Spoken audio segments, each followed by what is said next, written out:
Hello everyone, you're with Christine at Ask Your Angels talk show, and tonight we're with Melanie from Urban Roots Yoga. I apologize, we've been having technical difficulties. I have no idea at this point what you've heard and what you haven't, so we might just go over a few things again. And that's, yes. You were saying? Yeah, I was saying that Mercury, I think, is in retrograde right now, so it's kind of spinning backwards, and that plays with a lot of the electronics and people's moods and all kinds of things that people can't explain why it's happening, and you can just say, well, it's because of Mercury. And I've been told Friday it's a new moon. I keep wanting to say full moon, but it's a new moon, not to be confused with the Twilight movies. But basically, if you have a wish list, it's that law of attraction. Fill out your wish list, be very precise. I'm told if you post it on a window, that's a very good thing. And also, you know, write yourself a check. Always good to write what you need opposed to what you want. Don't go crazy, but something a little more realistic. And write it out to yourself. Worked for Jim Carrey. He wrote out to $1 million to himself before he was famous, so we know that came true.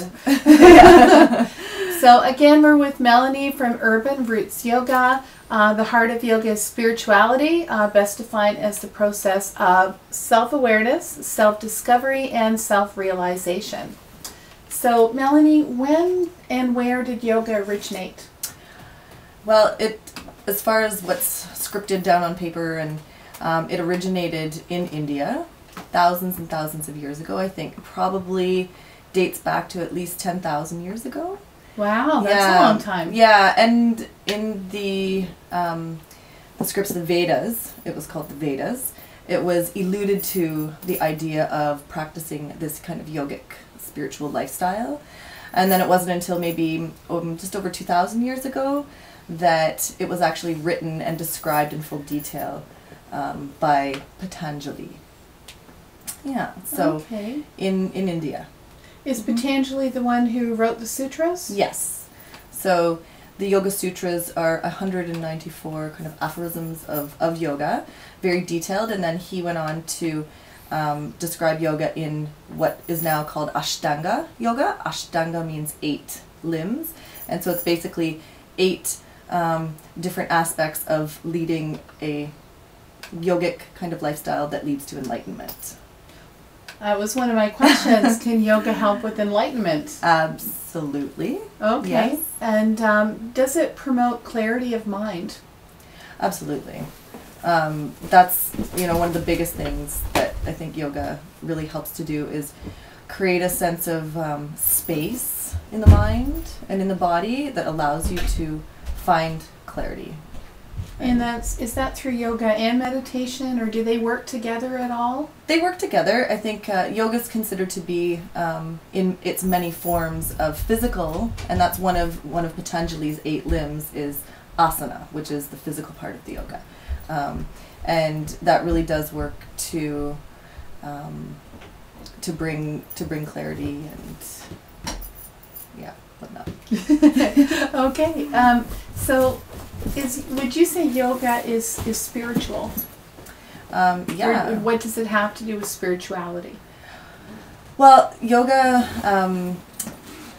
many people do yoga for different reasons, and I think that yoga ends up becoming something where people find a truth within themselves, and that truth leads to kind of a trust in the universe and within themselves, and I think that in itself is very spiritual. You know, and people can practice yoga if they have, you know, if they're religious or non-religious or something like that. But it's definitely it's a path to spirituality and finding that understanding of a higher power, of a spirit within the world around us, within other people. So there's definitely a connection. A lot of people will start to do yoga and, you know, I don't want any of that spiritual stuff. I don't want to do chanting, and I don't want to say all these kinds of, you know, weird sounds, and is that an option, or do you just say, then why are you doing yoga? It's an option. People can opt out if they want to. but I know, just in my experience teaching, I've actually had one of my favorite students who said, I love yoga, I love all the benefits, but there's no way I'm ever going to Om. Oh. And then she had said to me a couple years after practicing with me, I almost Om'd last night, and then I didn't. Did she ever say why she didn't want to Om? I think there's They feel silly, maybe? Yeah, a little discomfort in your voice. Hearing your voice sometimes is can make people feel really uncomfortable. But I always thought too, like they use that a lot in movies. Have you ever noticed if someone's practicing yoga in a movie and they're sitting there going, they always kind of make it comical. Maybe that's why people kind of think, there's they a lot feel a little silly. Yeah, and in a room full of people that maybe you don't know, and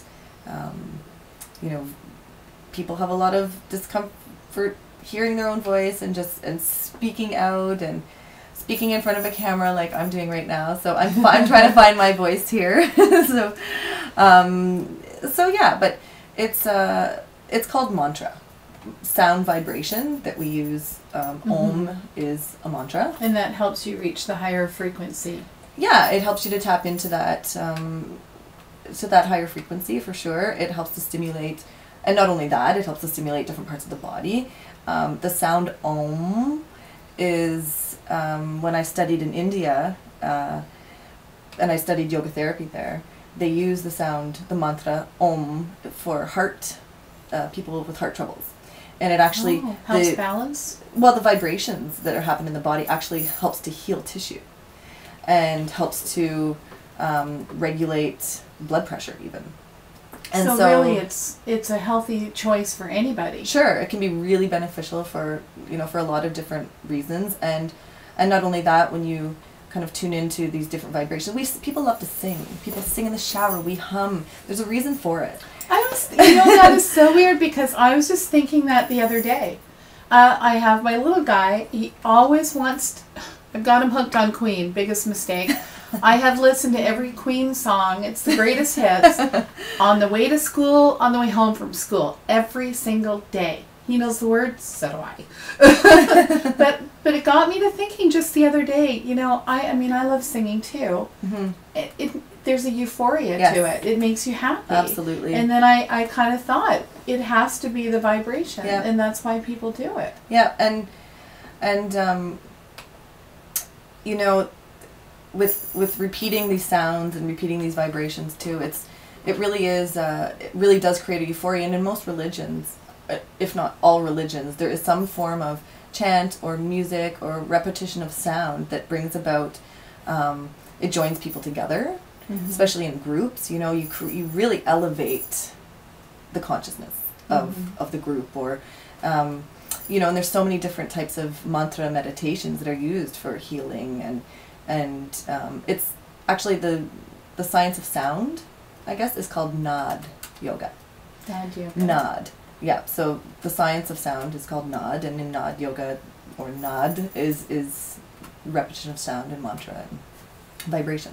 Yeah. That's probably why, I used to be in community theater, and I loved it when you get all the different groups, and they're all singing different, alto, soprano, and you get the harmony. And the harmony.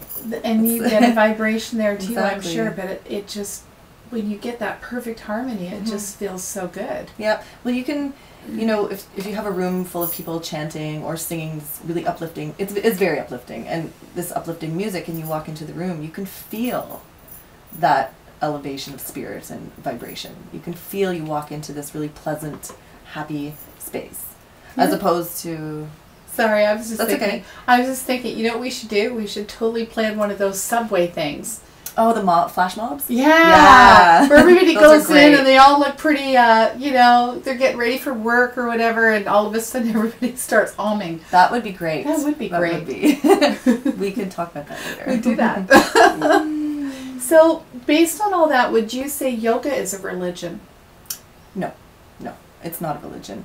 It's a way to become, it's a path to become more aware, self-aware, more aware of relationships, of, again, finding that spirit within.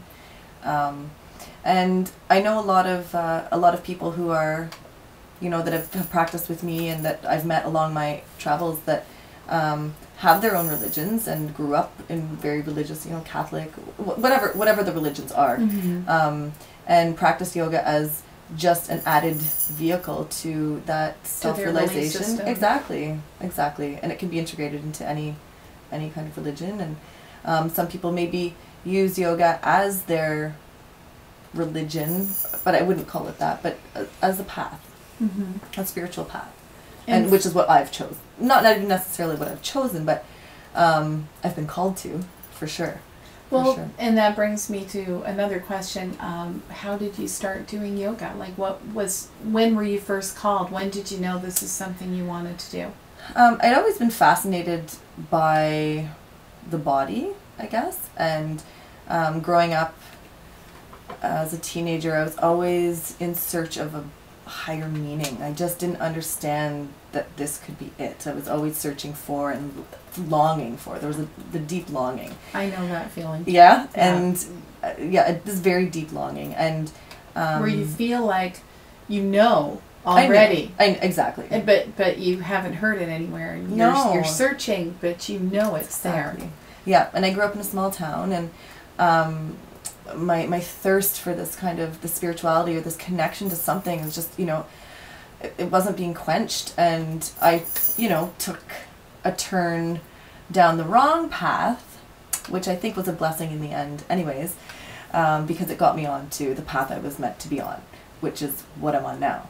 And I do remember, though, sitting in this beautiful little church courtyard in Toronto, in my kind of darker times, and I had an epiphany, and it was that I am meant to teach and study and pass on the teachings of yoga. And from that moment on, I never looked back, and I started to study, and I continued to study, and so on and so on. And so it was a beautiful moment, especially because I felt so lost. And how old were you then? How old was I? How many years ago? No, I would never ask that. I said, how old were you then? I was 29. Wow. Yeah.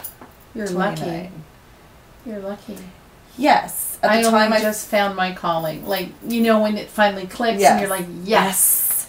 And it's unfortunate because some people don't get to have it in this lifetime. It's waiting for them the next one, maybe. But yeah, I feel blessed. We all have it. If you can tap into it, you can figure out what it is. Yeah. It's really great. Yeah. So how difficult is it for the beginner? Well, actually, I actually took a yoga class. I was a beginner. Right. And I was cursing my neighbor Kimberly because she was a yoga instructor, and she took me to a class, and the whole time I kept joking with her going, have I wronged you in a past life? Do you hate me? Because it was grueling. It was like, well, this one was. It was pretty intense and physically, but I have to tell you, I have never felt so great literally in my entire life. Wow. It held for 3 weeks. Wow. I was in a state of euphoria for 3 weeks. I know. I should have kept it up. Why are you laughing? I was. Well, for the beginner, I mean, yoga has taken so many different paths in the West. So there's so many different forms. It's like all religions lead to God or lead to Allah or Buddha or, again, whatever your belief is. But it all leads to the same place. Source. Exactly, the source. And same thing with yoga. So for a beginner, I think it's really important to find a teacher they feel comfortable with. And it's also really important that they don't judge themselves and don't judge their process and don't judge their progress and try to let that ego self that is trying to compete with the people that are, you know, getting super bendy. Oh, forget that. I gave up on that the minute I walked in the room. I was like, okay. Yeah. You really got to let that go and just have a really open mind. I just made jokes though. It's like, just pay no attention to the women on the floor. It's okay. Yeah. And I read that online too. A lot of people, when they're doing the moves, tend to fall over. It's like tipping cows. Yeah, and that says a lot about your mind, where your mind's at. Because, again, because yoga helps to really promote balance, And when you're in a really balanced state of mind, your body Falls over? No, your body It's your very body becomes very unbalanced. balanced. So when you've got a lot on your mind, it's very difficult to do a posture or hold a pose on one leg It is. because your mind is everywhere. I can tell you. So it there's is. the body mind connection, right? So when you're really balanced in the mind, and it's much easier to become balanced in the body, and vice versa. So It was fun though. yeah, It was. Yeah, and you can have fun with it. It doesn't have to be such a serious, practice. It's your own practice. It is whatever you make it for yourself, And I think even if you go in it with the mindset that it's a physical exercise, and absolutely you get the benefits physically, but you will reap passive benefits of peace and awareness and all of these other things that you don't go into yoga looking for, But you find them. Yeah, there's no way around it. So I'm just going to mention for anyone joining us, you are with the Ask Your Angels talk show. If you'd like to check out our website, it's www.askyourangels.ca. I'm here with Melanie from Urban Roots Yoga from Toronto. And Melanie's website, if you'd like to have a look while we're chatting, is www.urbanrootsyoga.net. Yes. It should be on your screen. You may also see that Melanie is wearing a beautiful necklace this evening, and this is compliments of Lux Silver. And if you're interested in purchasing one of these necklaces, they are available, and you can contact Melanie. It's beautiful. It is. It's I think very I'll have to pretty. take this one home. I gotta tell you, I might want that back. We'll fight for it. Actually, it's a gift, but anyway. Do you need flexibility to do yoga? Flexibility of the mind only. And that's it? Yes. That's it? Yeah. Okay. My partner now, I remember when he first started, he really literally his knees were up around his ears and he couldn't sit and his back was so uncomfortable, and really I think within just a couple weeks of practice he was actually able to sit in just a comfortable cross-legged easy pose position. But his knees were up by his ears? yeah, like when he's sitting, like it was like this, because he had no flexibility in the hips to just, yeah. See, now every guy out there who just heard that is not going to send their wife to do yoga. Now, if they're going to want those knees to be up near, never mind. That's so wrong. That's a different which kind of brings yoga. me to my next question. Will yoga improve your sex life? Yes. Because I heard you were saying it stimulates different parts of the body. I'm just saying. Yes, it does. Of course it does. And for so many reasons. Again, like the awareness that you have and the comfort that you create. The relaxation. The relaxation, physically being able to let go, and enjoy the moment and be present. Which yoga really is all about, being present in the moment. That's one thing. Another thing is because it does bring a lot of blood flow to different parts of the body. You can. We get it. Yeah, you get it. I'm not going to make you elaborate. I know I'm blushing right now. I can feel the heat rising. You know what? I had to ask because I did. I try to come up with questions I think my viewers are going to ask, and unfortunately, a lot of our viewers have a one-track mind. So well, then saying that, there's something in yoga that we use that's called bandha, and a bandha is a lock, a physical lock that we create in the body. So there's a few different styles of locks in different parts of the body, and what it actually does is it takes the energy that you've created in the body by doing the yoga. You squeeze, Kegel exercises that women do. We squeeze the pelvic floor. Amazing. That's a really good way of saying that. I like that. And you can actually contain the energy that you created and actually create movement of energy through the body, and that energy, which lies dormant or active in everybody, is called kundalini energy. Kundalini, and this is kind of the purpose of yoga, is to wake that up and have that rise through the body. So when you're using these bandhas, these locks, especially in the pelvic floor area, you can really help to stimulate or increase the length of orgasm. extend it. I wasn't expecting this much, but that's great. Yeah, it's actually, I have a friend who was also a teacher of mine in India. His name is Paresh. He'll actually be coming to Toronto January 7th and 8th to do, we're going to have kind of this yoga fest happening. And he is a scientist and a yoga teacher. And he studies the scientific effects of Kundalini and orgasmic energy. So it's pretty Wow. neat Okay, stuff. so how many people out there would like to see this guy on our show in January? Yes, also contact me for that. It's going to be a lot of fun. We are going to have Paresh, who's going to do a seminar on meditation and talk about chakras and the effects it's orgasmic energy, how that works, and we're going to have some drumming and crystal bowls and dancing and food and all kinds of stuff. Wow. So you'll have to come. Oh Yeah. my goodness. So, well, anyone who's just joined us, I'd like to say that you are with the Ask Your Angels talk show. Our website's www.askyourangels.ca. After each show, I welcome you to visit our blog because we recap all the shows. And we are working behind the scenes to get all of our videos up of all of our past shows so that you can enjoy them. Tonight I'm with Melanie, Urban Roots Yoga, Toronto. It's www.urbanrootsyoga.net. And we're, of course, talking about yoga. Yoga. So my next question is fertility. How does it help improve with fertility then? Obviously, like you said, it helps you to relax. That's probably the number one thing, and it's so needed in our society today, is to be able to relax and let go and clear your head. And clear your head. Thinking about it too much sometimes And we're puts so pressure. overstimulated. Yeah, there's so much pressure in the world today, and just so overstimulated by these external forces, And when you're able to just let go and relax, so many beautiful things can happen. And fertility, I actually have a friend who is now in India. She's met an Indian man.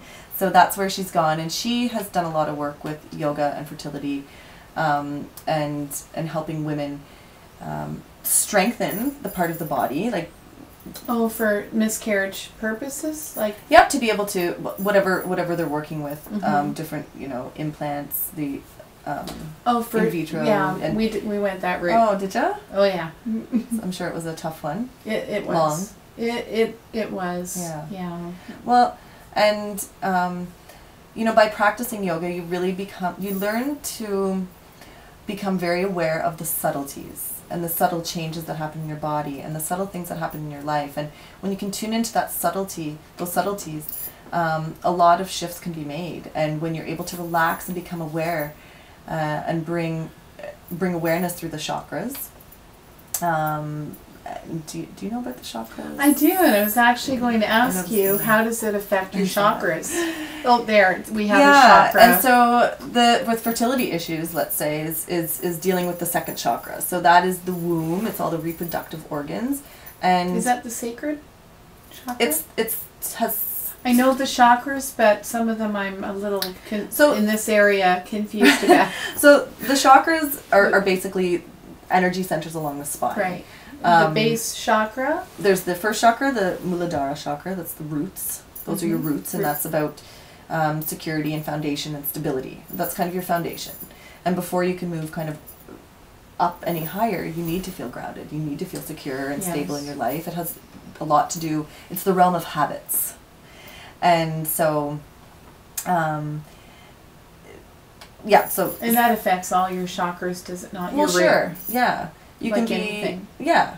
And it's like the tree. It's got its roots. Mhm. Once the roots are firmly planted, then the energy can rise up through the tree and eventually grow and let these beautiful fruit ripen on the trees and leaves come out and all kinds of things. And then moving up to the second one is the second chakra, and that has a lot to do with creativity and flow. It's connected to water.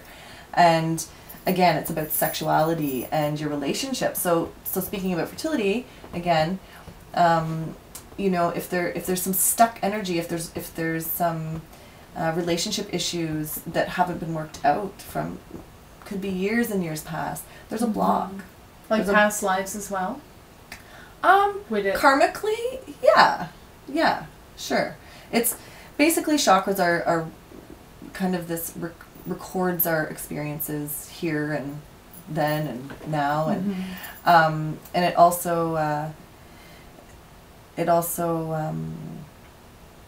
it's our relationship to the world around us, to our environment. So everything that you've ever seen or experienced using, you know, all the sensory organs and whatnot record themselves in the body, physically, mentally, emotionally, and then we move up a little bit higher to the third chakra, and that's kind of your power center. This is your willpower and determination, and so most humans live in this lower triangle. It's all of our, you know, our relationship with money and people and habits and behaviors. And toxins, we kind of hold them in there too. Sure, yeah. And then we come up to these higher chakras and coming into the heart center. And that's compassion and love. And it's also, the opposite would be something like hate and resentment. And then coming into the throat chakra, this is about speaking the truth. And so that's another thing with mantra. We were talking about repeating the mantra Om. It can be very difficult for people because there might be a block. There's a knot that's tied in there. So maybe that girl who didn't want to say You're gonna have to get her to sometime. So you should call in right now. If you're watching, call in and go for us. This could be your big moment. And if you did want to call in, we are at 1-855-276-1717, extension 4. If you have a question for Melanie, or if you want to share an experience with yoga, or again, of course, you can chat with our tech guy and he'll let us know there's an online question. Yeah. And just to finish off the chakras, so then we've got our third eye chakra, the Ajna chakra, and this is about our intuition, our ability to see and know the unknown, you know. And so I think mothers often have a very open third eye. I think it's in the back of our heads, though. Yeah. We have eyes in the back of our heads. I think it's. What about our ears too? I think they're always open too. Like when you're sleeping, don't you feel like you're sleeping with one ear open? Oh yes, yeah. And then the last chakra on the top of the head is, again, this is where reach out into the universe, and it's our connection to everything beyond any kind of human, worldly kind of place. So it's a lot more complex than what I've just described, but that's the basics. And so when you're practicing yoga and meditation, naturally the energy flow in the body tends to just open up these blocks, and that's where healing is able to take place. Yeah, when the blockages are freed up, and that's when real healing can start. I'm gonna let you take a sip of your tea because we've kept you talking so much. Is there a particular type of music that best complements yoga? There's some different schools of thought on that. I love having music in class, depending on the class that I teach. But originally there was no music. It was very quiet. So do some people prefer it that way? Yeah, some people do. So what do you do if you have people in your class who some love music and some prefer it quiet? Most of the time I play really quiet kind of background, maybe a repetition of Om, again, to that subtle kind of energy. And sometimes I'll ask if people would prefer not to have it. Most people like a little bit in the background. It's very familiar. Especially in the West, we have music all the time. There's always sound. People can be very uncomfortable with silence. You know, it's funny. All day long, all I say is, I just wish I had some quiet time for me. I wish, you know, with having a child with autism, it's a very noisy day. But when they're not here and all of a sudden it is dead quiet, I almost feel like I'm going insane. I can't find a happy medium. And I think, well, too, then you're alone with your thoughts, and our thoughts really can get the best of us a lot of times. And see, I want to be alone with my thoughts, but I think I take it back to childhood. Like when I was very young, I heard voices, which I think were from the other side, but they always came in when it was quiet. And at that time, I was scared, and I remember it would almost start coming in like a ringing sound at first, and then it would be like mumbling voices. So for me, when it starts getting dead quiet like that, I get very antsy and nervous because I'm I still don't think I'm ready to have it all come in Right. again. Well, that definitely it does happen with a lot of stillness, which again is when there's this stillness, there becomes clarity, and when there becomes clarity, you can make decisions based on the truth. What is absolutely right for you, the truth for you. You know, your path. And when I again was in India and practicing so much meditation and yoga daily, we were up at 4 o'clock in the morning and every day. Wow. And yeah. What it was time did you go to amazing. sleep? Well, I really love to sleep. So my friend and I, we were kind of nerdy like that. We went to bed really early.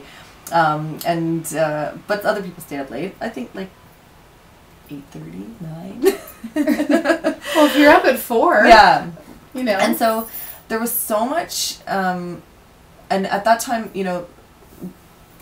originally when yoga was practiced thousands of years ago, and still to this day, serious practitioners and they get up at the ambrosial hours of the day, which are a couple hours before sunrise. And this is when Earth is at its very quietest. And it's very sacred, auspicious kind of time. And, the animals are still sleeping, the people are still sleeping, everything is still sleeping. And so it's very, very quiet. And this is when we would do our meditations. And you ever do it by water? Yes.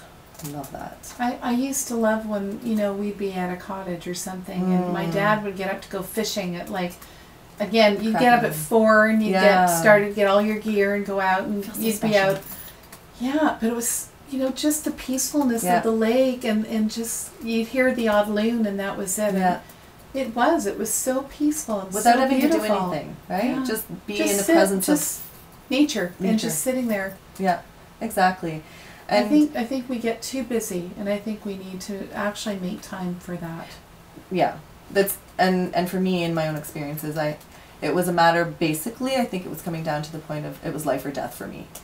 If I hadn't have chose the path that I'm on now, I very well may have been, not here. Check out. Yeah, checked out. But A lot of people get that low. yeah. I was saying today to someone that I think we all, maybe not all of us, but I think the majority of us have all reached that point at some point in our lives. Yeah. And I think sometimes it's necessary for you to appreciate when you're at the other end of it. Yeah. To really appreciate it. And as much as I've had to endure in my life and the hardships and looking back, I can only feel blessed now because there's no way that I would have been here doing what I do if you hadn't gone through with the peace that I have in my life now if I hadn't have gone through it. And I say that all the time. I'm so, so grateful. And you have to look at that as a blessing, that it was a gift. Yes. It doesn't feel like a gift at the time, and it's really horrible to go through it, but if you do look back and say, and be honest with yourself, I love where I am now. Would I be here had I not gone through that? Mm-hmm. I myself, I had a really difficult childhood at times, and things didn't seem to get much better in my 20s. And it just suddenly all changed. But it didn't change. It didn't all of a sudden just get great. It was more me going, okay, what do I need to change? Exactly. And I just became more positive because I started looking and going, well, gee, that was really crappy, but if I hadn't gone through that, I wouldn't be where I am now. Mm-hmm. So there's a plan and there's something in place and we don't see the big picture, but in the end, it's going to turn out great. You just have to have faith and try to keep positive and say, okay, I don't see the big picture, but I know something great is coming. And pay attention to those messages. Yes. And whatever form those messages come to you in, whether it's through the body, whether it's an illness that triggers some kind of lifestyle overhaul, or whether it's... Because sometimes illnesses are a blessing too. Right. There's someone trying to say, hey, it could be worse. Right. It could be dad. This is a wake-up call, Yeah. right? We're giving you a little warning here that you Yeah. have to work on this. Well, and I always say when I get really frustrated in traffic, and that's really, really trying for me. It's like road rage? Yeah, I used to have it Doesn't really everybody? bad. Yeah, I think so. And it's so hard to stay calm in that. But I always think that if I just manage to stay calm, and if I allow my mind to get the best of me, I could end up in an accident and die. And then my daughter is left, without a mother. I always try and look at, there was something silly that happened today. I purchased a wagon for my daughter, and I didn't get the right one, and I was really upset. And then I thought, you know what? If I had have gotten the one I was supposed to get, I bet you this would have been some type of malfunction, and she would have gone rolling out. And so I was meant to have this one that I didn't really want to begin with, because somehow it's saving us somewhere down the line. I try to look at things like that, because otherwise, you really get sucked maybe you just got screwed. No.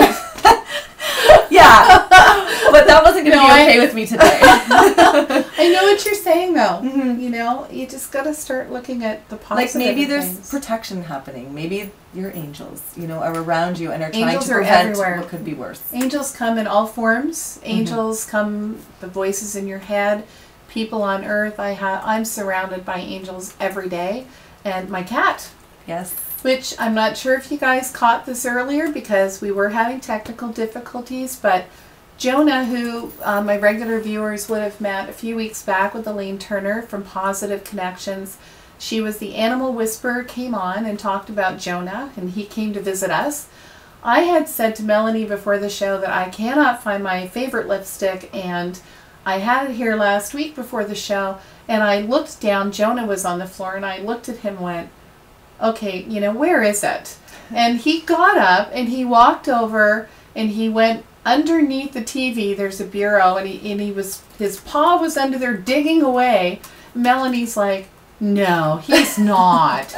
He can't be. And sure enough, tech guy reached under there, and there was the lipstick. Yeah, it was, I've never actually seen anything like that. He was just saying, yeah, I know where it is. Let me get it for you. Yeah. It blew me away. He's the most amazing cat. He really is. And which goes to show, listen to your animals, because they're talking and they're listening. They're definitely listening. Yeah.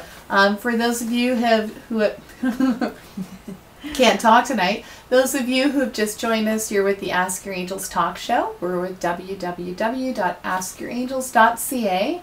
We're here with Melanie from Urban Roots Yoga. If you'd like to have a look at her website, it's www.urbanrootsyoga.net. I'd mentioned before, Melanie is sporting a beautiful necklace by Lux Silver in Oakville. Gorgeous. It's so pretty. Christmas is coming. Great for Christmas gifts. It's a really special piece, and like I said, contact Melanie after the show if you're interested. And also wanted to mention a couple of our upcoming guests. Next week we have Carrie. Carrie is from Circle of Light, and she's coming on to talk about all different kinds of Reiki. I'm amazed at how many different kinds of Reiki there are. I didn't know that. Well, we always talk about Reiki 1, 2, and 3. Okay, the levels, yeah. But I went on her website, and there's like 10. There's at least 10 different Reikis. Wow. Yeah. So we're going to talk about that. The most exciting news I have to share with you, you may have seen it on the blog site. You may have seen it on our Facebook page, but I am so excited that on December 7th, I will be joined by Dr. Raymond A. Moody. In 1975, published a book, best-selling author of Life After Life. And Raymond A. Moody actually coined the phrase near-death experience. So he has collaborated all of the cases, or some of them, that are consistent with one another, and he has he inspired me at the age of 13. He set me on this path. It's a dream come true to have him as part of the show. I hope you'll watch, and just to give you an idea, for me, this would be like a teenager having Justin Bieber at her birthday party. That's how excited I am. Please look up Dr. Raymond A. Moody, Life After Life. I believe it's www.lifeafterlife.com. So excited. Yay. So, also continuing on, so we have, it helps your sexuality, yoga helps with childbirth, or helps with fertility, so childbirth. Yes. Do people do yoga during childbirth. Does that help? Well, I can attest to some of that. So because you had your daughter a year ago? Yep, she'll be a year December 9th. My beautiful little girl. She's just amazing. I practiced a lot of yoga when I was pregnant because I was teaching a lot, for one. And two, I also went to some prenatal yoga classes and different things like that. And I had an amazing, interesting birth experience. I gave birth to my daughter at home. Yes. Wow. Did I know that? I think don't know. We had her at home. I had midwives, and I had great, fantastic midwives. You know, I would have never done it any other way. And the yoga really helped to, open my body. I practiced a lot of opening up the hips and stuff like that. But I also did a hypnobirthing class, which was... I've never heard of that. Yeah, it's basically like very meditative. Is that where you hypnotize, I will not feel this baby come out? No, you say the baby, the baby comes through my body. And it's a lot of visualization. I think it was really in line with the yoga, which is why I really liked it. So some different breathing techniques, and they teach in the like Lamaze classes or that's kind of stuff, which I did use. But is that a form of yoga, the breathing that they teach in Lamaze, or is it a different type of breathing when it's yoga? Well, it's a different. It is not considered a particular yogic breath, but the hypnobirthing classes and meditation and yoga really helped to have. I had a really, I don't want to say it was an easy birth, but again, I was really able to focus my mind and be inward and be with my body and watch my body have sensation rather than pain, and connect to my daughter. Epidural. No. That's great. Au naturel. In fact, my midwives kept encouraging me the whole night to, walk around and do my yogic squats and all of these different things that I had practiced. And I was like, I just want to lay down. And they were like, no, the baby's not going to come. Just, And so finally I was like, I'm going to lay down. Every chance I get, I'm like, I'm just going to go to my bed. And then... I'm just so confused because, when we went to class, they were telling me, you should get up, you should do this position. That I'm like, that's all I wanted to do was, I was in so much pain. It was like, I just wanted to lay there. And I thought, how do these women do it? How do they walk around in this kind of pain? Yeah, I wasn't interested in walking around at all. No. I didn't feel a lot of pain. I reworded it. Well, I reworded it. It was the most intense thing I've ever done in my life. And yes, somewhat uncomfortable. A lot uncomfortable. But but what ended up happening is that my midwives told me that basically I wasn't in active labor, and they left and told me to wait it out for a little while and have a rest and call my backup midwives because it had already been 12 hours. And I went to sleep, and half an hour later the baby was on her way out. And you went to sleep? I know, it was I heard that. Did you? I coughed. I have a cough. It's still pneumonia. She said a bad word. I'm so sorry. We've had a couple of quick questions online. Okay. And it has to do with, I got to go way back in the chat for this one. I'm Transcendental meditation. And what's the similarity between that and yoga, and what was the other one? Man, just way too much. Chakra meditation. Okay. Is there any relationship between yoga and those two meditations? The chakra meditation, absolutely, because the body, again, along your spine, or where the chakras are located, in those different points that I mentioned before, the roots, the second chakra in your womb, the third chakra at your navel center, your heart center, your throat, your third eye, and the crown of your head. And so when you're practicing yoga, you are basically, I don't want to say there's a goal of yoga because it's the process, but basically what you're doing, these chakras are along this line of this nadi, which is a psychic channel, and it's called the Sushumna.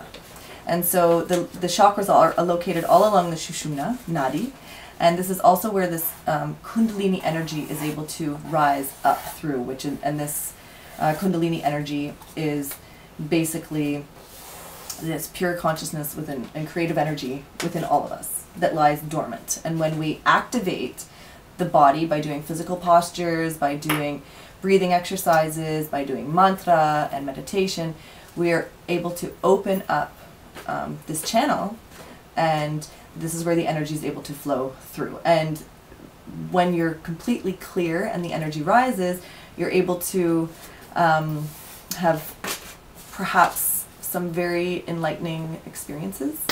And so there's a direct correlation between chakras and meditation and yoga. Yes. That must have been why I felt so great after yoga for like 3 weeks, because everything was probably opened up. Yeah. And if you're very I felt sensitive, light. It just, yeah, very sensitive to those. Like I had been saying before, when I was in India and practicing so much yoga, I had some very interesting psychic experiences that I've never had since. And they were a little we want bit... to hear these. Well, they were... And it was because I became so open and so clear that basically what happens when you become so clear is that you're... sorry, I just got a little distracted. I know. Sorry, pet guy. No, when you become so clear, you're able to let go of all the collection of subconscious garbage that fills up the mind and takes up space in the mind is actually then dumped into the kind of conscious mind and then able to be let go, to be able to let go. And I was having, dreams of my childhood were coming into my actual conscious mind, and it was just gone, and I was just so open and able to see what can't be seen by the naked eye. That's why I always encourage yoga to my Shivers. clients, always. For those of you who are joining us here with the Ask Your Angels talk show, it's www.askyourangels.ca, and I'm here with Melanie from Urban Roots Yoga, and Melanie's website is www.urbanrootsyoga.net, and she's located in Toronto. And we're so grateful that you came tonight. So glad I'm here. Yeah, it's fun. I've actually been talking to Melanie. It's kind of funny. I contacted her. It was just after you had your daughter. Yes. Right? So it's been almost a year. Yeah. Not quite? Mm-hmm. No. Maybe March, April. Yeah. Well. So 6-9 months. Yeah. I don't know. A while ago. It's been a while. So we've I basically, you may notice that Melanie is wearing Lux Silver's beautiful arm necklace. It's solid sterling silver. And I actually used to sell these for Carrie. It was the job I used to have.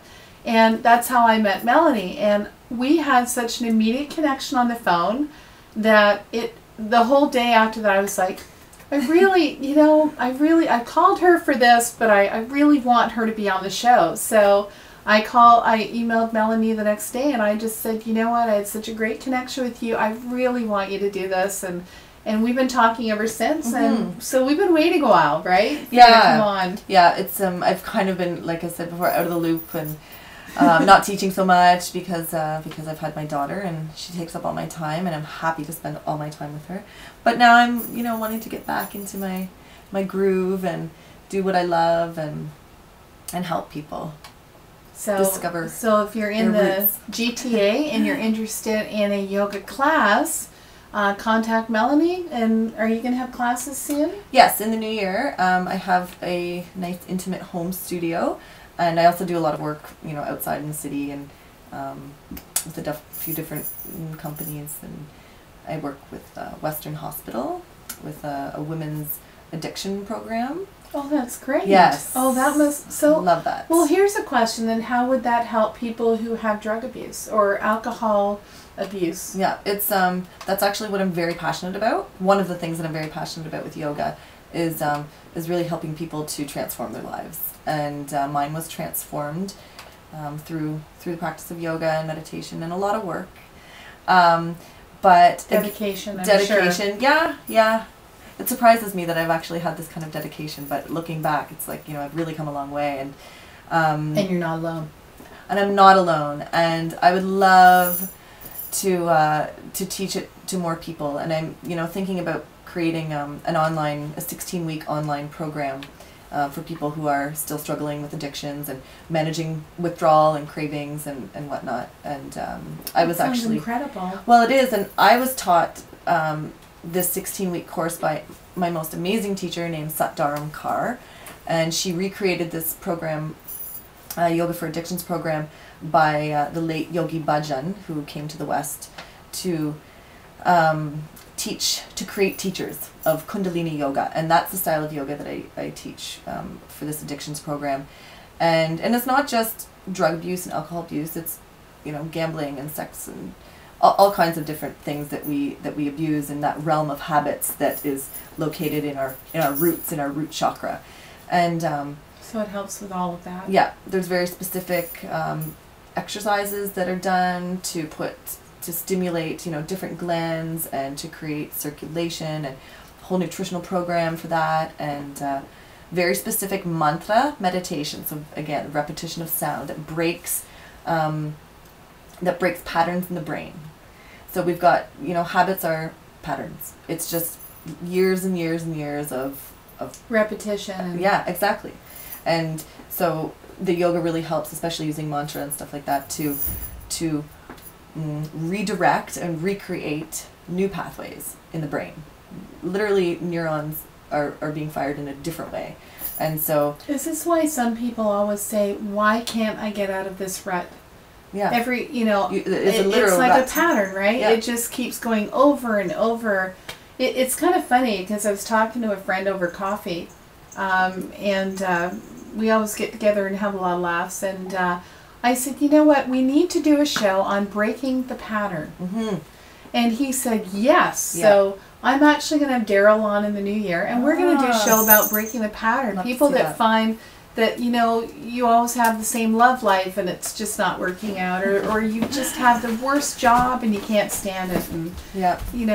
but you just can't. Like, I have a friend, the poor thing, like, she's the most amazing person, but she's had the worst luck with bosses and work, and she's so unhappy, and Yeah. she doesn't deserve to be unhappy Right. because she's just such a great person, and Mhm. she's so dedicated when she works. Aw. So things like that, like, Yeah. we want to. And I'm not, to be honest, I don't know how you would break the pattern, but we're going to look into it and see what we can come up with, and hopefully have a show on that to help Right. you out. Maybe I can I'll log in and give you some tips on that show, because there's you a can lot of call great in with the yoga, Yeah. for sure. there's a lot of great things, a lot of breathing techniques that can really help. And I Even was going to instantly. ask too, breathing techniques. Obviously, yoga improves your breathing. Yeah. Like, what about if someone had lung issues? I have asthma, and Well, see, you'd never know it. and I used to be addicted to my inhalers. Mind you, I probably I smoked too much and did all these kinds of things back in Boy, the day. are you getting a sense that she was a real party girl here? I was a party girl. I was a party girl. We're not judging, but But so I was like hooked on my inhaler and everything, and once I started to do yoga, and a lot of the postures, you're really opening up this heart center, and your heart center, that heart chakra, is connected to the lungs. So usually with lung problems, there's emotionally and physically, there's maybe something going on in this part of the body, but I've managed to basically rarely need my inhalers anymore, unless boy, maybe you help me get rid of this cough, huh?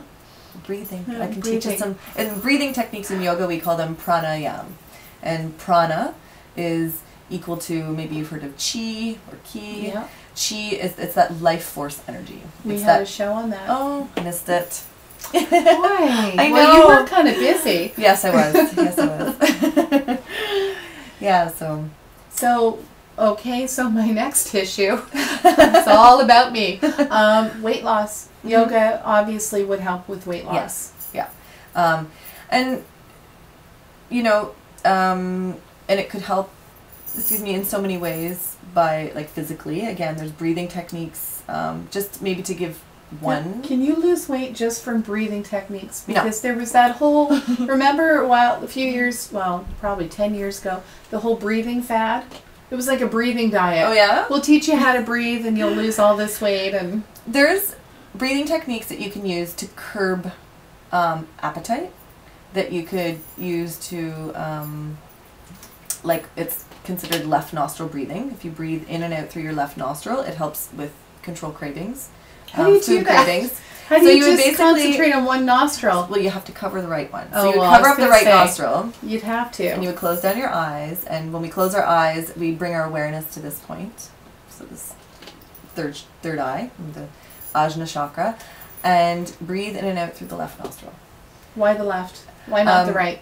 Well, this left nostril is connected to the right brain, and this is our very emotional brain, and a lot of eating and Oh, it's emotional. is a very emotional thing. Yeah. So Okay. the right brain is very, emotional, creative, all of these kinds of things. So the left nostril, and the left nostril also induces relaxation. So close your eyes. Close your Plug eyes. your right nostril. Yeah. That doesn't look. I hope that's. Yeah, let's get this camera because for the other way, it's not going to look good. Me doing this. So plug the right nostril. Breathe in through the In left. and out through the left nostril. For how long? You could start with 3 minutes. Just 3 minutes, and then gradually, as you become more comfortable, then you So can do it whenever for you're longer. hungry, Yeah, when you you could sit and do that. when you're hungry or when you feel that kind of craving coming. Don't on. do it in the car when there's someone passing you No. on the other side. Did you ever see that Seinfeld episode with Yes. Jerry? It's like, no, I wasn't. His That's great. girlfriend stopped seeing him because she thought he was doing picking his nose in Yes. the car. That was a good one. That was classic. Yeah, that was great. And then doing that type of breathing too. Also, it induces relaxation by triggering the parasympathetic nervous system. So we've got that rest and digest kind of system. So not only do you curb some of these cravings related to food, but you also really are able to relax. So if you're a person who has like insomnia, find it really difficult to sleep, breathing through the left nostril really helps to That's quiet the incredible. mind. Yeah. Did you And do it that works. when you were in labor? Does that help? It didn't actually, but I'm sure it would have been great. But I wasn't. Yeah, that would have been too much You work. were, you were kind yeah, of busy. Yeah, my body had taken over at that point. Yeah, so lots of things, and it also really helps with anxiety. Again, which leads, when people have anxiety, it leads to perhaps bad habits, indulging in behaviors that All aren't good for sorts you. of anxiety Yeah. causes all sorts of things. Yeah, and so that's left nostril breathing. And if you're somebody who's feeling very depressed and very low, and you don't have a lot of energy, you want to kind of wake up this analytical side of you to help make a decision, you would breathe through the right nostril.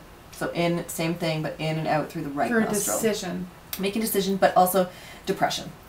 So depression, because it's very energizing, so people that are depressed or feeling depressed have very Oh. lacking in energy. So you increase a lot of energy when you breathe in through the right nostril, targeting the left brain. And So if I want to answer something like a really hard decision. Mhm.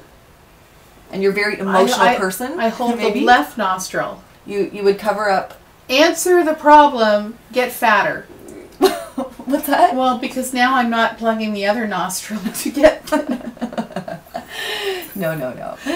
Would it help to do like 3 minutes on each side? Yeah, and that could be another Would whole that other balance- show. Yeah. Whole other show show. on plugging your Yeah, nose. plugging your nose and breathing. Got a Yeah. question online. Awesome. Okay. I don't know how this relates, but are you familiar with Elizabeth Clare Prophet? I'm not. Could you But maybe should share I who be? she is? I I haven't Elizabeth heard her. Clare Davidio. No idea. Any I'm answers? sorry, I'm not familiar with her. Can you share with us who she is?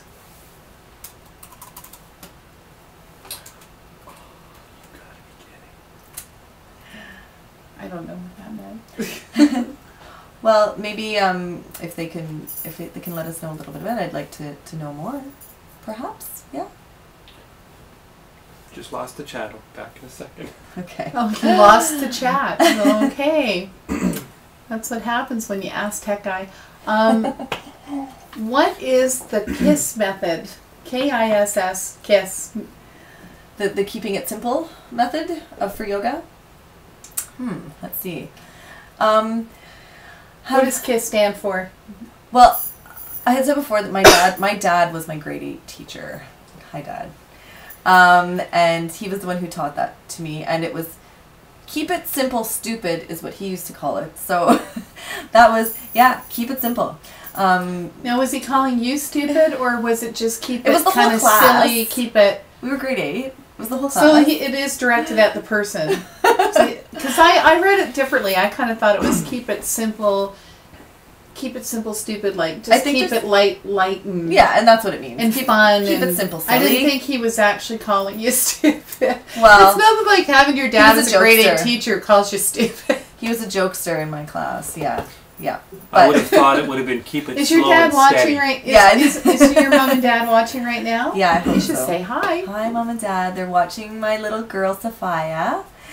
And I thank you too for doing that. yeah, this is her second time or third time ever when I'm not home at her bedtime. Aww. I'll be home soon. Say. But I guess really is, yoga has just exploded in the West, and so many people are intimidated by practicing yoga and walking into a yoga class and walking into a yoga studio, because there really is kind of this, there can be, and cliquey, it can be very cliquey, and there's, the Lululemon, which are fabulous, they're great clothes, but you don't have to have those kinds of things to practice yoga. You need nothing. Oh yeah, because I read that on the internet. What's with all the thongs? Yes, and some guy actually said it's like the thong show. The I guess it's thong like show. the gong show. Only they're all wearing I thongs. like that. Or none, or nothing at all. I think that's like another little yoga nudist subculture. yoga. Yeah, the nudist yoga. No, imagine. seriously? No, Is that- seriously. oh, you were serious? Yeah, I have not participated I thought you nor will meant I no ever. thong, but I didn't think you meant actually nude yoga. Yep, those nudies out there practicing yoga, and it's great for some. Wow. But I think people Clears your chakra and your clothing. that's why. I think that's because it increased. Isn't that causing problems out there though? what. Well, increased sexuality. They're naked. I mean, things are going to happen. Am I right? But the things are going to happen to the people that are there for those things to happen. Like, I think they know why they're there. They're happy to be in that space, So you never They get chose called to help out do yoga at a nudist colony? You kind of shy away from those? Yeah, I would shy away from that. Not my thing. Not I my honestly thing. have never, Maybe at home. seriously, have never heard of that. No? It doesn't surprise me. Google I've it. just never heard of it. Google it. Yeah, it's there. It's there. Well, I think right now we've lost half our viewers because they're all Googling it. See here. I want an image. Yeah. Have we? Oh my gosh. But, Oh, yeah. and I'm going to say, before I forget, speaking of our viewers, for those of you in the States, have a super fantastic Thanksgiving tomorrow. Thanksgiving. Happy American Thanksgiving. Yes. Enjoy.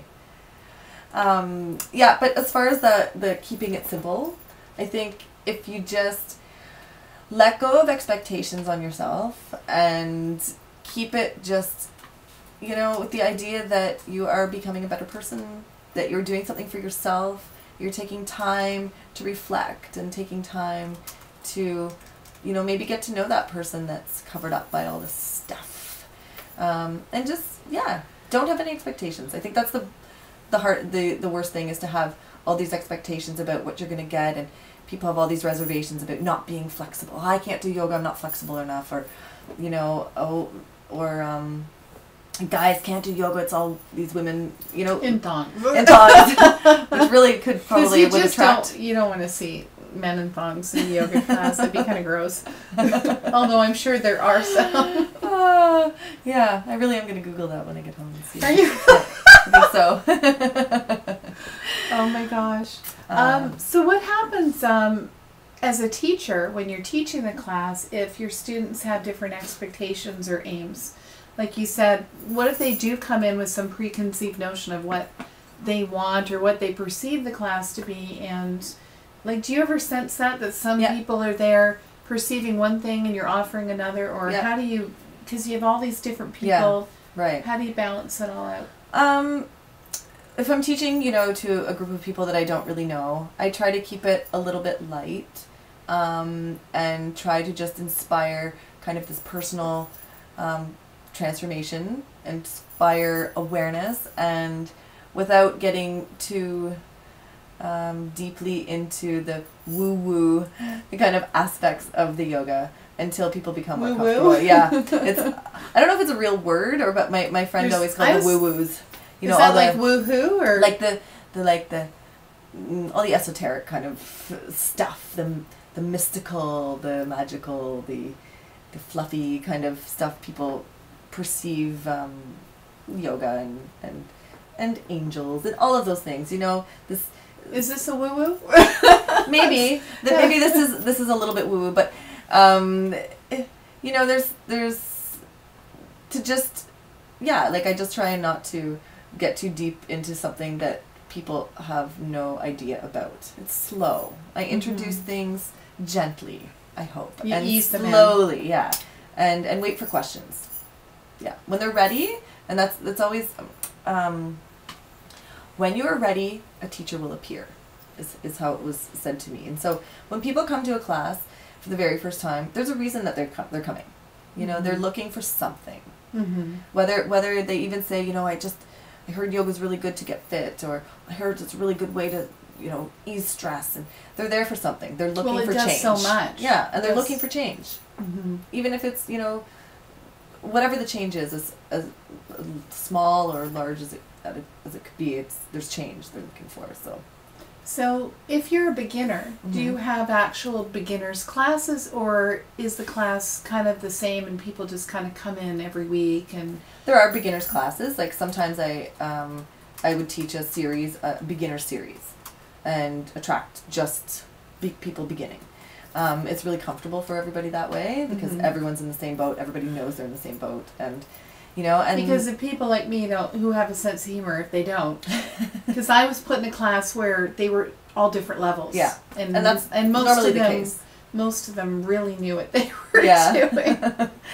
But yeah, I mean, there's always modifications. You know, for people that are just starting out, you'll try this asana or posture or movement, and for people who have been doing this a little while longer, then, you know, they either know what they're doing, or you could try this. And so I always give options for people to, you know, to try. So they have a comfort level. Yeah, exactly. So what would a typical, let's say, strictly beginners, I know you can't show us all the movements and everything, but can you kind of give us an idea of what they should expect if they walk into a beginner's class? Like, I think people walking into a beginner's class could expect to definitely leave feeling relaxed, and they would learn. I would teach, you know, a lot of relaxation, I think, in the very first class, with lying down and just getting a feel for the body, teaching people to come out of the mind and into the bodies, and become aware of the movements of the bodies, the different sensations that are going on. Tuning into the breath, so important all of the time, and we would learn, you know, some basic kind of movements that are the foundation of a lot of different yoga classes. So, yeah, that's basically it. And maybe a small meditation, without any mantra. So don't be scared if it would be your first time coming to me or to any yoga class out there. That most often, well, that's not true, but I probably wouldn't do any mantra unless it was maybe just me oming, and other people could join me if they wanted, or they wouldn't have to. And just making sure that, like, everybody can move at their own pace. So they're all comfortable. Yeah. Okay. Yeah. Somebody online said their favorite is, and I don't think I got the spelling or the pronunciation right, Shavasana? Shavasana. Yes. Shavasana is everybody's favorite. But it's called Shavasana, which is this corpse pose. It's not really nice word. I think Shavasana sounds so much nicer. Yeah, doesn't it? It's just laying flat on your back, on your mat, your arms out, your legs are out, and this is when it's deep relaxation. it's when it also could start. It can be in any time during the yoga class if somebody wants to just tune out for a bit and lay on their backs. Sounds like sleep. Yeah, but it's not. That's the difference. It's very aware relaxation, and that's why we don't meditate laying down, because it's so easy to fall asleep. We meditate sitting up because to stay alert. But Shavasana, as easy as it looks, it can be really difficult for some people to just lay on their backs and relax. You've got And be fidgety still. feet, crossing the legs, fiddling with the fingers. It's really, really difficult. So, but yeah, Shavasana is a good one. Do we have any other questions? As you chuckle over there. Somebody's asked, what's breast healthy yoga? Oh, That that's on your website. Right? Yeah. Maybe they're going to your website. Fabulous. That We like that. This program was also taught to me by Sat Dharamkar, who I mentioned before, who also taught me the Yoga for Addictions program, and she's a naturopath as well, and has written a couple books on women's health and on a naturopathic approach to breast cancer. And so the style of yoga that we use in there is this Kundalini yoga. There's a lot of emphasis on movement of the lymphatic system, of the glandular system, and movement of the arms, so that we get a flow through the breasts and the stagnant energy in the breasts. So it's a whole series. Again, it's a whole series based on different yoga positions, different yogic movements, different breathing exercises that help to create more circulation in the body, break up toxins, things like dry brushing the body. So you would take like a dry loofah brush and you start at the bottom of your body and circular motions all the way up. And this is good for you? It's so good for you. And you would actually move. Did you catch that? The loofah, the dry, it's good for you. It's so good for you. You and laugh at me every night. No, do it. He's like, that's really weird, you know. I'm like, it feels good. Yeah, it's scratchy and it really moves a lot of the energy, and you can actually use that brush to like move toxins from the body into the different the lymphatic system, the lymph nodes that help to cleanse it out. Why circular? Is there a reason you do circular, or is that just to make sure you get everything, I think or it just is that a kinda, wax on, wax off thing? I think it's just to kind of make sure you get everywhere, because going upwards, you know, can upwards miss the body. something? Yeah, it's not as effective when you're actually massaging all around. You get every point, and so it's an amazing. I've met so many survivors, breast cancer survivors, who have gone through this program with Sat Dharamkar and with other teachers in Toronto and elsewhere. I think she actually does this program out of Trillium Hospital in Mississauga. Okay. Look her up. Her name is Sat Dharam, Dharam, Kar, Kaur, and she's amazing. She's such an amazing woman, and I've met so many survivors that have done, and it's not in place of, you know, medical, Chemo and everything? right? Oh, it's not? Well, I'm not going to say that, No. but a lot of people have used it in place of radiation and chemo and different things like that, and have managed to be completely free of cancer. And It's amazing. I've met a few people that have been on the show so far that have cured themselves of cancer from different things that they do. Yeah. You know? Yeah. She's got a whole system, and so I teach the yoga part of it, and it's amazing, and it's just so it really empowers these women. So really, if you were to take these courses prior, Mm-hmm. it could actually help you not have to deal with that at all. Perhaps. Perhaps. Yeah. Yeah. I mean, you never know for sure, but You never know for sure, but there's so many preventative methods to take, and that's the thing with yoga and why I love it so much. It can help you with everything. Everything. You know, every disease, every ailment, every behavior with, you know, behaviors and with anything. I think it helps with absolutely everything. How would you compare that to like Tai Chi? Because we had Irina Benoit on the show, and she cured herself of cancer using Qi. Yeah. And Qi The again. Qigong. Qigong. Okay. Yes. It's the movement of prana, of that life force energy. And so when this prana or energy gets stuck in the body, in the chakras, whatever, it can create disease. It creates a block. There's no block flow. in your meridians. Yeah, in your meridians. And in yoga, we call them nadis. So 72,000 nadis. Wow, we yeah. didn't cover that many. That's like 5 more shifts. Yeah, but so yeah, definitely. Like, I believe that with a firm belief in what you're doing is beneficial, and with visualization and meditation and it's positive thinking. Yeah, and positive. Again. Exactly. Yeah. See, so Anything's anything. possible. I was going to just say anything is possible. Yeah. Let me see. How do you help your students find awareness? Through the teachings of yoga, and How do you empower them? I try to empower them. I really like to teach a series of classes, because I really like to work with people to help transform their lives. Mm-hmm. And again, that's why I really enjoy working with people who are struggling with addiction and prenatal and postnatal yoga. There's a journey, you know. And so I really like to do those series because we can work together throughout this series to create change. And so I really try to empower them by self-study. It's one of Patanjali. We talked about the Yoga Sutras. It's self-study is one of those limbs, 8 limbs of yoga is constant self-study and awareness. So I like to give, I don't want to call it homework, but self-study, something they can take away with them, tools that they can take away to practice. Yeah. So and what we are often... I was going to say, what are the 8 limbs?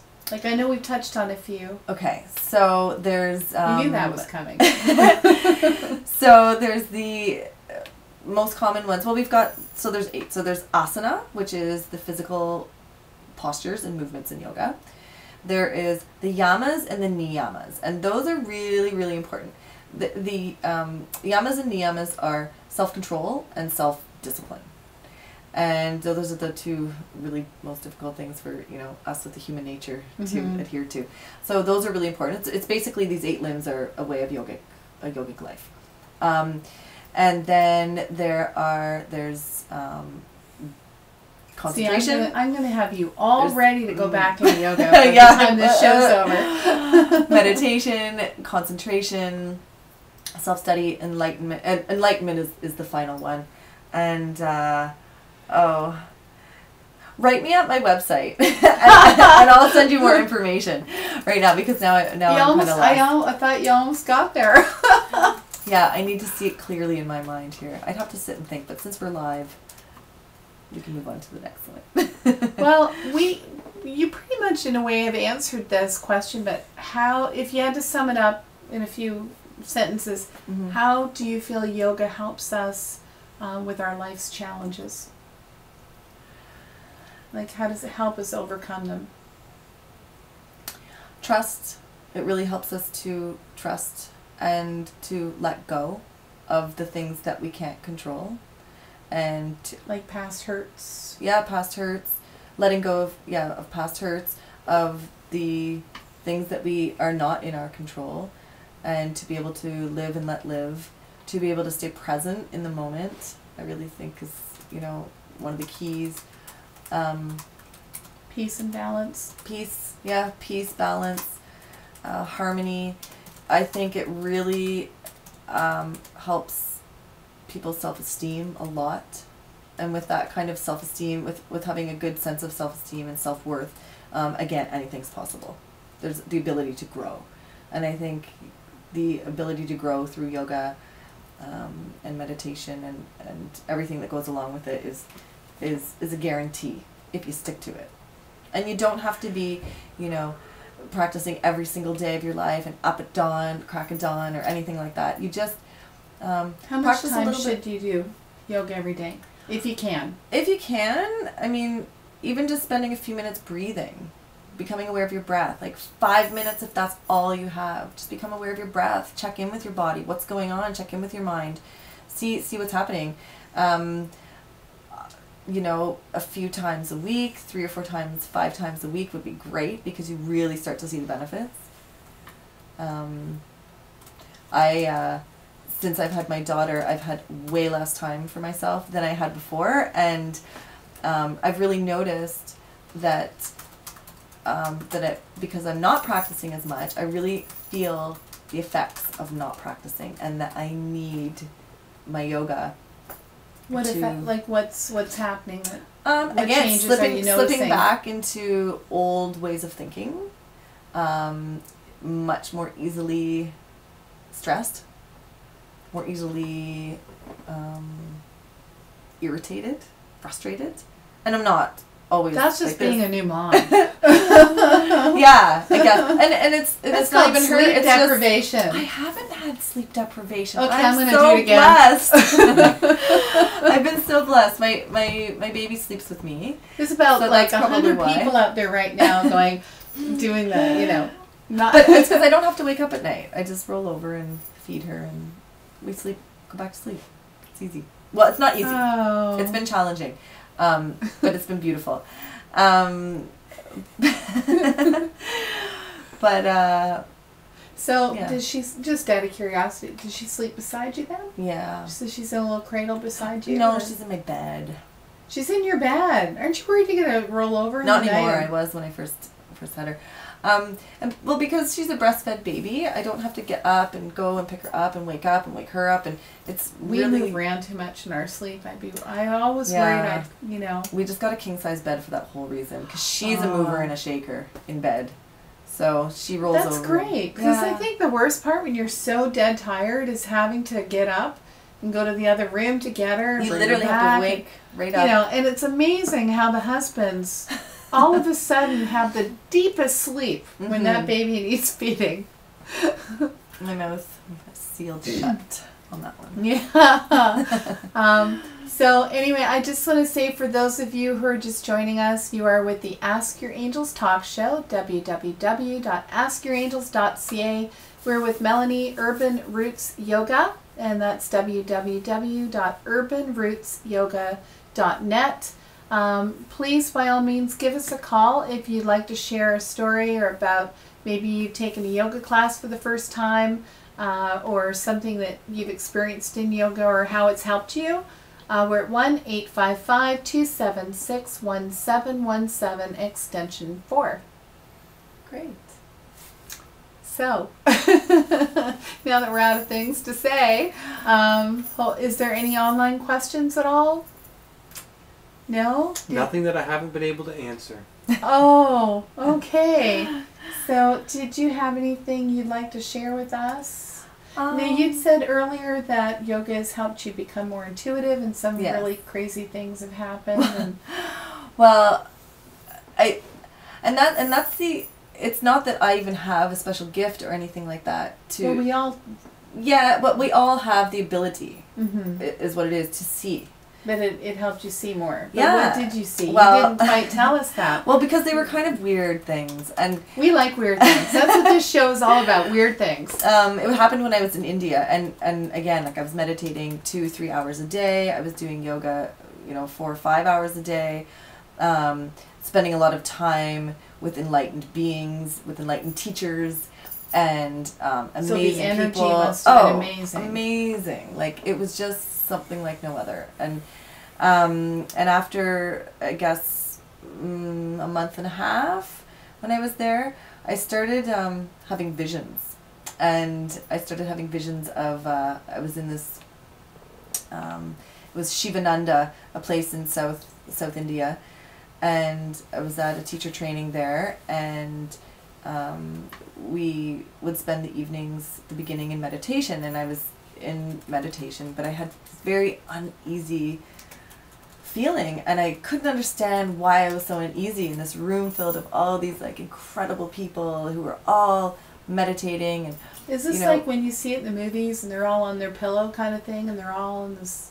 yeah, there was, I big think, room. like It looks so 200. peaceful. Yeah, it was 200 or plus people in this beautiful space with these beautiful floors and archways and tropical plants and flowers all outside. So it was like indoor, that would be outdoor. It was incredible. amazing. And and there were lions, and I know lions don't come from India, but there was like a lion reserve, and we could hear them every morning, like, oh, it was just a crazy, across from this lake. It was amazing.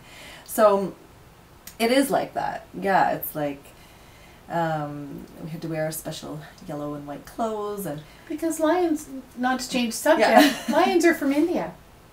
not from India. They're from They're Africa. not. Well, see, I always thought they were from Africa, but someone just told me recently they're not. They're from India. Really? Tigers. Oh, is it tigers? Yeah. Are from India? Am I getting confused? Over that place. Yeah, like over in the east, I think maybe, but. Okay. Because there was like a special like lion kind of reserve there. So 'Cause lions are India, tigers are, lions are from Africa. and tigers African are lions from. are probably right. So Be, that's because I always have associated tigers with. I know this has nothing to do with what you're talking about. it's okay. But I've always associated lions and tigers as being in Africa. And it actually was Allison from Starzology, who was on our show, one of our first shows, who actually lived there for quite some time. And she had said that, no, they're actually from tigers are from India.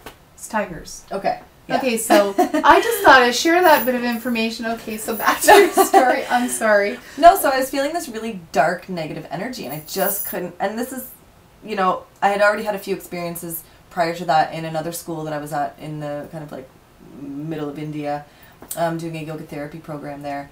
When I had all this like flood of dream and memory and all kinds of stuff come to the surface that I let go of. So I was really open and clear. And so that's when things come. yeah, right? exactly.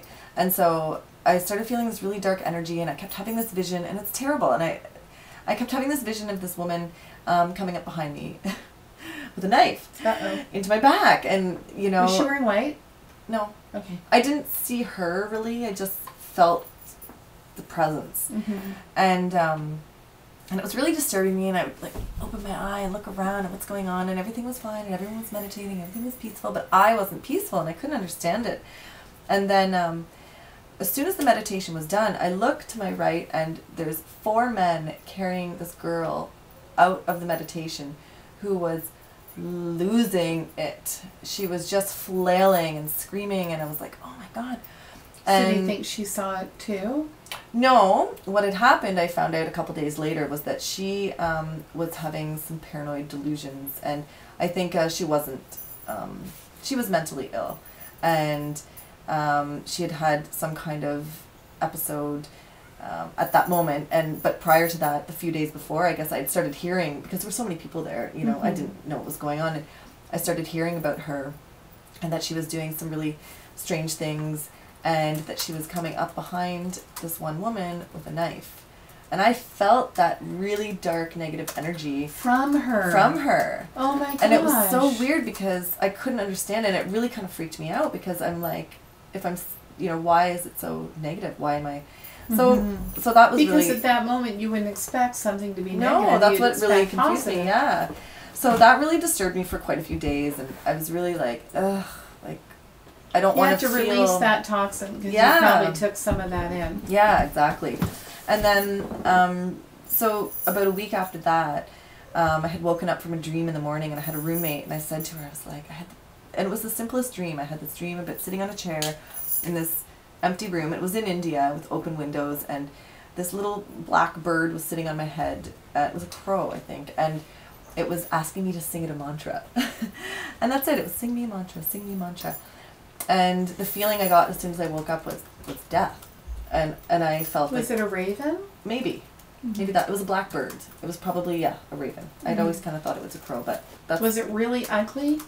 I saw It a was raven just this year. black. It was the ugliest looking yeah, thing. they're not a pretty bird. No, are I they? mean Yeah. it was uglier than a crow. They're a bit They have a funny kind heavier and yeah, they're just horrible looking things.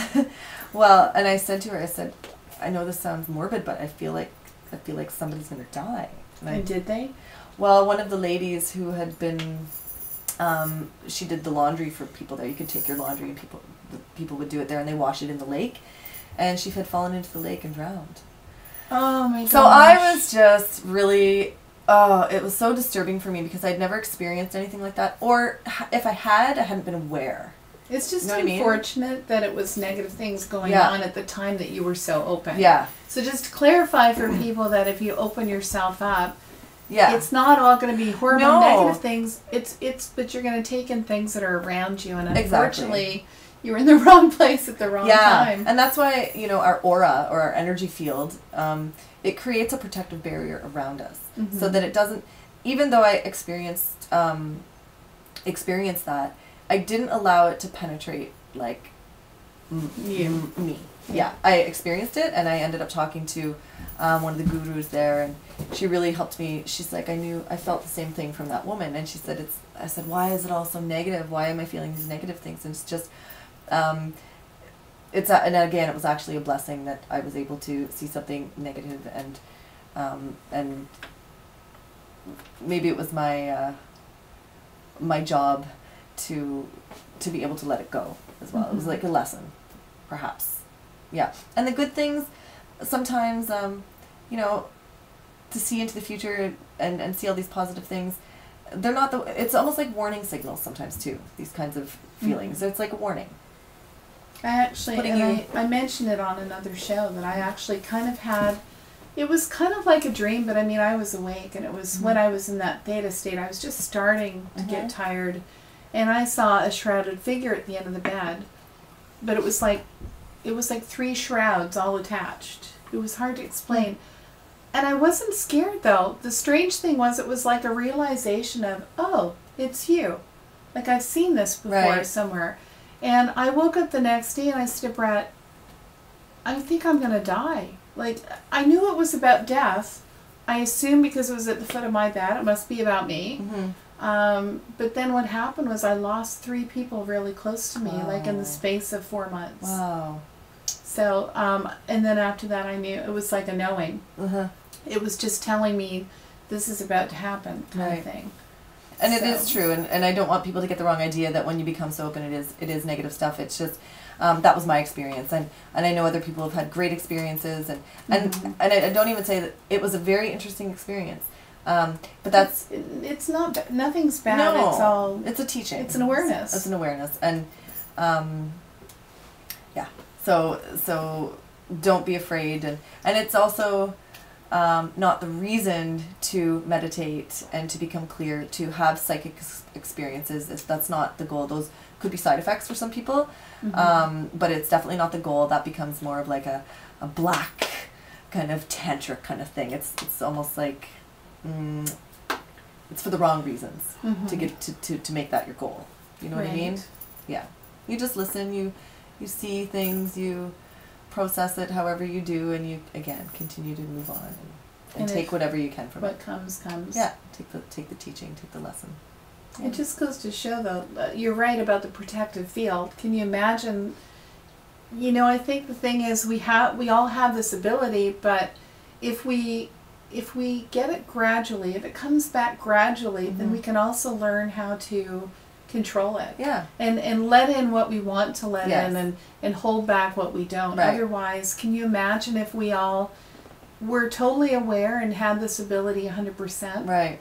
Like, it would take it over acts your as a life. filter. Yeah, it's a filter. It is. And I remember in some of those darker times in my life when I remember riding the subway in the city, and I could feel people's emotions. Like, I could feel sadness. I did feel joy, but because I was also quite sad, I could feel other people's negativity so much that it just weighed down on me so heavily. It was... You feel the negative stuff more. Yeah. You do. Yeah. But we don't pay attention to the good very much. It's always negative. Like, it's, you look in the news and all these things, it's always about... Well, I think we don't celebrate the joys as much as we should. They're negative, it's all consuming. Yeah. It's like when you're stressed, it's just so... When you're happy, it's like, oh, I feel happy. But when something's weighing you down, it's just, to me, it's probably using up 10 times your energy. Well, exactly. And you're when you're letting off that energy, it's stronger, it's more potent, and other people pick up on it. Because like when my clients come, I have that ability. I feel everything they're feeling. Wow. So when they sit down, I can pretty much tell right away what exactly is bothering them based on which part of me. Is it my heart? Is it my head? Wow. So, yeah, and again, going back to, like we talked, I think last week with Michelle DeRoche from Canada's Most Haunted, Ouija boards, that's why they're so dangerous. Because if you open yourself right up and you don't know, if you haven't learned how to filter and you don't have the right people with you, you know, negative energy can come in. You Yeah. have to be so careful and know what you're doing. Yeah, yeah, yeah, exactly. And so we can really, like, our auras can extend when they're at their brightest and fullest. It's, you know, 9 feet in every direction. So things can just bounce off of us when we feel really strong. And yoga's great for that. Yeah, again, the aura is the kind of the collection of, you know, all these chakras and your whole energy field just extending itself out there. And you can see, you know, when you feel other people's energies, we talk about a lot of, like, oh, that person's got a bad vibe, or I really like their vibe. Like, what we're talking about too is that electromagnetic field that they're giving off. Mm-hmm. You know, which is Yeah, you can tell. You can walk in a room and know if someone's, well, at least I can. I know who to avoid. Yeah. I'm like, oh boy, I'll know right away. Something's bothering that person. Yeah. And not in a good way. One of those where you know they'll lash out at you if you get too close. Right. So you just kind of yeah. stay away. Yeah, and we touched a little bit on just the toxins in the body, like how yoga really helps to flush so many of the toxins from your body. Some of the breathing exercises really helps to flush toxins from the lungs and the blood and from the mind, like the garbage this clutter and Yes. the subconscious garbage that does filter into the conscious mind sometimes, and we're unable to let it go. It's very amazing cleansing. Yeah, it really is. And that's why when you take one yoga class, you imagine, like, I felt it for 3 weeks and I felt just so incredibly happy and amazing and at peace. Did you go back? I should have gone back. It was just one of those times where life just was so crazy busy.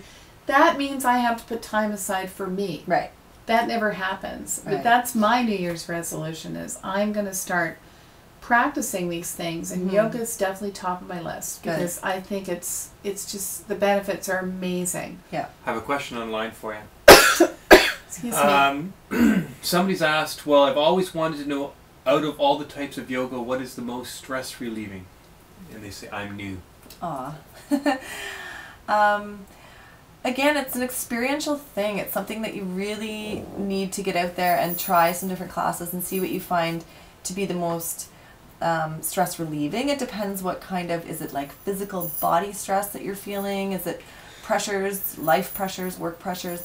Emotional stress. Emotional stress. I mean, all of the yoga will target that, but I think something that includes a type of yoga that's going to include all of the important factors, which is, you know, time set aside to do some breathing techniques that will specifically combat stress. And so what we talked about before, if you were tuned in with that left nostril breathing, is an excellent way to combat stress. Sleeping on your right side of your body helps to keep that left nostril open, so it really helps you to relax. Postures maybe that are, so that maybe a slow moving yoga class, to be able to, if you have a really hectic life, you want to balance that with something opposite, right? So you want to do something a lot more relaxing.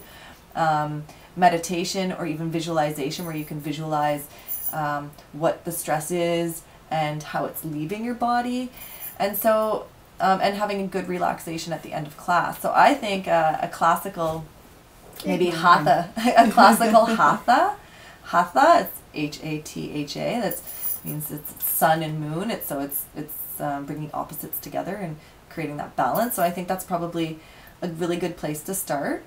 And if you find that that's, you know, not working for you, then explore some other styles of yoga. Maybe like a flow, if you are looking for something, you know, a little bit more upbeat, a vinyasa flow. Kundalini yoga is really stress relieving. It's also a very fast and effective way to feel the effects of yoga. So, yeah, classical hatha, maybe some Kundalini. I hope that helps. I was hearing you say about sun and moon. Did you ever see Miss Saigon? I did. They have a song, Sun and Moon. Oh, I don't remember. It was years when it first came out. That was our wedding song. Oh. Yeah, came down the aisle to that. Oh. But I've never really thought of it that way. And yeah, and in hatha, sun is the male energy, and moon is the female energy. The sun is this fiery, you know, fiery, kind of energetic, gives life. And the moon is this female, this calm and cool and emotional side. And so they join those together and Yeah, complete. it gives it that much more meaning. I knew that's what it meant, is that you complete me kind of thing. Right. It's really beautiful to hear it Yeah. worded like that. Yeah. Oh, that's nice. Yeah, that's a beautiful song. Miss Saigon, Sun and Moon. Look it up. It's beautiful. Aw. Anyway, I think, do we have any other questions before we head out for the evening? There's a kind of a clarification question here. Okay. She said sleeping on right side of body keeps the left nostril open to help breathing, right? Mm-hmm. Yes. So when you sleep on the right side of your body, Your nose left gets plugged by the pillow. sorta, but the channel, the left nostril, is open and clear. So that again targets the right side of the brain, which induces calm and sleep, and the female side. But no, so it really helps you to. And the female side? Well, Then- that's the right side of your brain is the female kind of Oh, aspect. okay. It's the moon side of us. It's the Okay. calm, cool side of us, and that's why. Female, calm and cool. That's all you men have to remember from that statement. So and if you were to sleep on your left side, let's say, if you tend to sleep on your left heard side that. a lot, and you tend to be a really active dreamer or really active thinker, and you find yourself really restless, it could be because you're activating the left side of the brain too much. The when you male sleep. side. Yeah. How would you define that again? No. I'm not going to get in trouble. That's for you to be in trouble. Yeah. So. Got another one here. Tell them that they made my day and that they are very informative. Oh, that's nice. Thank you. We're glad. Who said that? Capon 45. Cap on 45. You are so sweet. Thanks. Thank you so much. I'm glad. I hope that I was able to enlighten some people on yoga and spirituality and Absolutely. how it can help. Yeah. So please visit me on the website. Send me an email.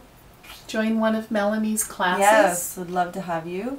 Please. I am a home studio, so it's always great to get to book a spot first. And you offer daycare too, right? No, but I'm looking for some. So just before we sign off, again, you're with Ask Your Angels Talk Show, www.askyourangels.ca. You'll notice the little blurb at the bottom. Check out our blog spot, sign up. Every week I give a synopsis of the show, so if you want to go back to past shows and see what we've talked about, I try and put as much info there as I can. We're with Melanie, Urban Roots Yoga, and Melanie's in Toronto. And it's www.urbanrootsyoga.net. And for those of you who are admiring Melanie's beautiful sterling silver Om necklace, it is from Lux Silver, and they are in Oakville. And if you are interested, it makes a beautiful Christmas gift. And please contact Melanie. And thanks so much for watching tonight. Next week we have Carrie from Circle of Light. We're going to talk about all kinds of Reiki. So thanks for joining us. Happy American Thanksgiving tomorrow, and have a great night. Namaste. Namaste.